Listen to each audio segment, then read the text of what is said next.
अब हम यहाँ पर कक्षा 10 हिंदी के अध्याय 8 कल्याण की राह के खंड पथ की पहचान, जिसके कवि हरिवंश राय बच्चन जी हैं, इसके महत्वपूर्ण प्रश्न उत्तर देखेंगे। तो पहला प्रश्न है, चलने के पूर्व बटोही को क्या करना चाहिए?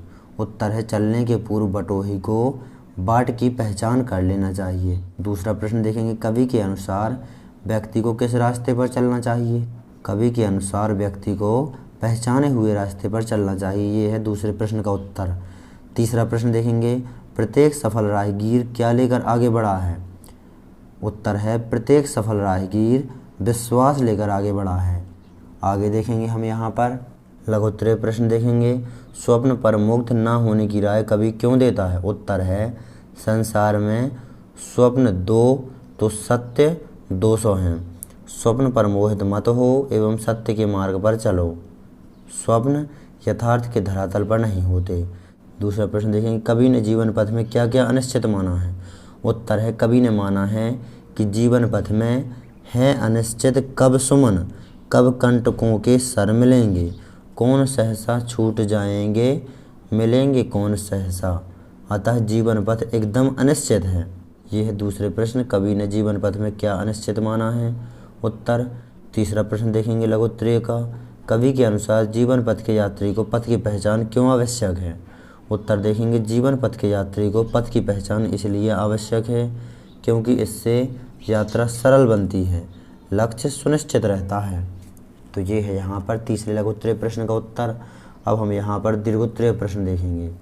पहला दीर्घोत्तरीय प्रश्न है, चलने के पूर्व बटोही को कवि किन किन बातों के लिए आगाह कर रहा है? उत्तर देखेंगे, चलने के पूर्व बटोही को बाट की पहचान कर लेना चाहिए।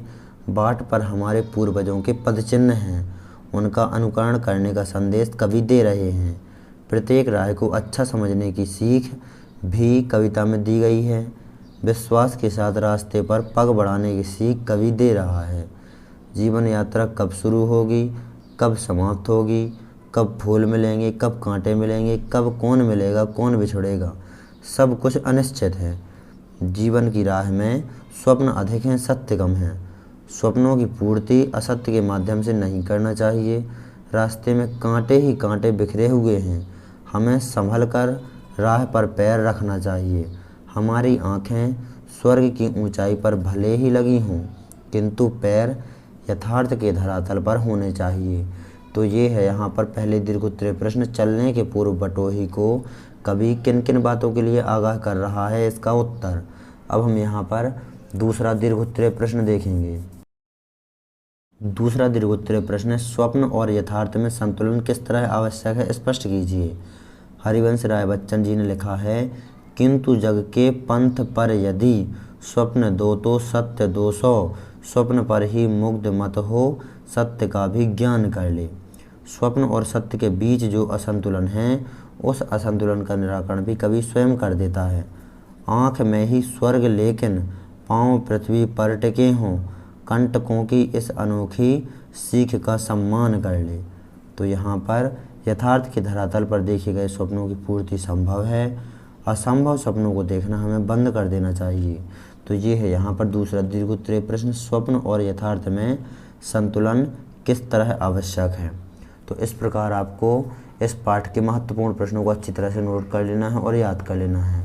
परीक्षा में आने की बहुत अधिक संभावना है। यदि आप संपूर्ण कक्षा 10 एनसीईआरटी गणित को हल सहित देखना चाहते हैं तो डिस्क्रिप्शन ज़रूर चेक करें, हमने संपूर्ण कक्षा 10 एनसीईआरटी गणित को भी हल कर दिया है। तो नोट कर लीजिए इन प्रश्नों को अच्छी तरह से।